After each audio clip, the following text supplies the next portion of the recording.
Through visiting Chicago, the Indianapolis International Fair, and the North Manchester Library, we experienced firsthand the effects of the media on America's view of the Islamic culture. In a country that prides itself on diversity, we still let the media control our thoughts on other cultural beliefs and religions. Because the media is the way that most people first find their points of view on other people, right? Especially if you don't know about them. So when you see things in the media, you get that first impression usually, right? And then a lot of people, they might not like to, but they do. It's the way the human brain works. You base opinions on people and things after you hear the first thing about them. And then and then it's really hard to push those aside, especially if they're negative. I mean, if they're positive, then take that in light and then you appreciate these people. But if it's a negative thing as well, then it might be hard to integrate yourself with them. So it can work. It can work either way. The media can be a good outlet, it can be a bad outlet. Right, so I think that the main reason why there's a lot of bigotry and problems against Muslim Americans in the U.S. is because there's ignorance. People don't understand what the culture is about. They see on the news that stuff that happens in the Iraq, I guess people call it, in Iraq, in the Middle East, in Afghanistan, and they assume that everyone's going to be like that. There's a ton of Muslims in the world, and you can't really judge that, what's happening over there is going to represent the ideas and beliefs of every single Muslim in North America. Diversity is everywhere, and good or bad, it is part of the American way. We must look past the media-projected stereotypes to discover the true meaning of what other people stand for. I think it brings a lot of diversity, because the way they go about things a bit different than I guess other cultures and religions would. They also do things all the same way. They're very dedicated to their religion, like I was like a Christian and Catholic as well. And I also think they can relate to each other in that same way. They find that to be a very big to be a part of each other.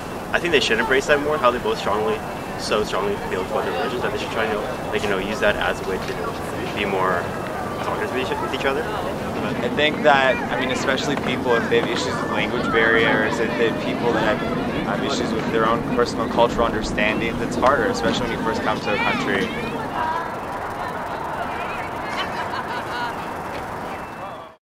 At the monthly meeting of truth seekers at North Manchester's library, a showing of the radical film Islam Rising helped solidify fears of the ill-informed community. The Muslims are hiding behind the skirt of freedom of religion in our country. We ought to do the same with them. They have a right to practice their religion, but they don't have a right to murder in doing that. And we ought to, as a nation, say, you can practice your religion, but you cannot kill us if we don't convert. And our government has too many Muslims in it that they want to appease, and we sit here on our hip pockets and are afraid to talk and say anything. And the Constitution protects our right to freedom to exercise our religion, and then the government denies it to Christians but allows it for Muslims. Why give up Christianity? Why do anything else but believe in Christ? I'm a Christian and I'm seeking the truth.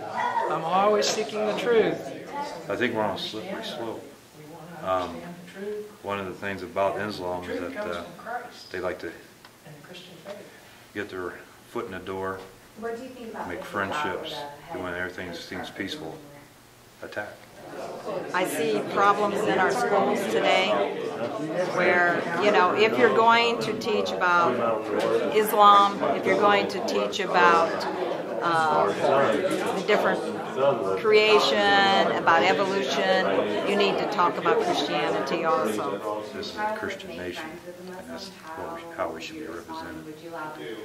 They take the words of Jesus, turn the other cheek, do unto others as they would have them do unto you. And you mentioned another one, I forget what it was. Oh, I said love your neighbor, but that was love your neighbor as yourself. And I agree with all that, but here's the mistake you made with that, and many people made. Those were instructions to Jesus' personal disciples. That is not instruction for foreign policy. Some scholars think there might even be older material in it. Some people think it was written sometime after Muhammad's time. But clearly there's a lot of dependence on Judaism and Christianity. There's a lot that's good in it. There's a lot that's not. I think it accurately portrays the threat of radical Islam. I don't think it's trying to portray the Islamic community. It's trying to portray the threat of radical Islam to society. Well, I'm not really familiar with the community at all, just their lifestyle. And if their lifestyle, if their community reflects their lifestyle, I would say sad. The International Fair in Indianapolis gives an opportunity for everyone to learn and inform about the different cultures present. I would probably try to engage my child in discussion about what Islam is and what the differences are between their faith and our faith, but ultimately that Christians and Jews and Muslims all worship the same God, I think is what I would try to reinforce. But I do accept people of Islamic faith, and they're just should be as accepted as anybody else of any other faith. Absolutely. I would like my child to be friends with anybody, any background, any religion, any social and ethnical background will enrich her life and his life. You have to keep your cultural roots. You can still assimilate into an American way of life, but it is important to keep your cultural roots. If you learn, so when you live in a different country, speak different language, every culture has lots of positive aspect to them as well as negative. So if you can choose the positive one and adapt to that without losing the positive part of your culture, I think that will be the best for everyone. As a new generation grows up in America, we must do our best to advise them to look beyond the media's explanations and to create their own. Even though the media is a constant part of our lives, Manchester College students fight to ignore the stereotypes and appreciate differences. Like, I've traveled inside of America, like I've been to different cities, different states, and honestly I feel like, it all depends on where I am. Like here at Manchester College, it's a friendly, liberal arts school, everybody's kind of used to diversity, or we have a good amount of, international students. But right when I step outside of this college, and you're in town, and you're trying to deal with,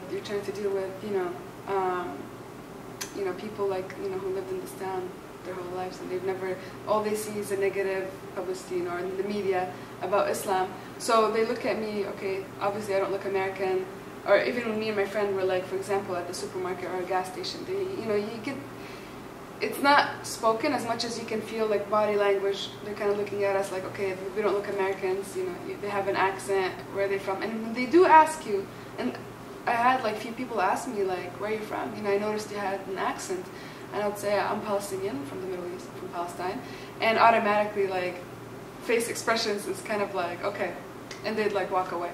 I would treat them like any other person, maybe trying to keep in mind the fact that their religion prohibits certain things and stuff like that, but that's really like all I consider when I meet somebody who's Muslim, unless they express something else to me personally. I think that they're great. I mean, if you have like freedom of religion, so if people need a mosque to be able to praise whoever they're praising, then I think it's great that they have that resource. Obviously, I'm a Muslim. I was born and raised Muslim. I believe in Islam. For me, it's a way of life, and I just think that the media is not a source to learn about Islam. If anybody's really interested about really learning what Islam's about, it's not the media. A lot of people sit in their homes and watch TV at night, and what they get on the news is a lot of negative stuff about people who come from that kind of culture. So maybe people, when they see or hear, terrorist activity with Al-Qaeda and from these different countries and stuff, they automatically associate that with, oh, an Islamic person, they must be one of these terrorists.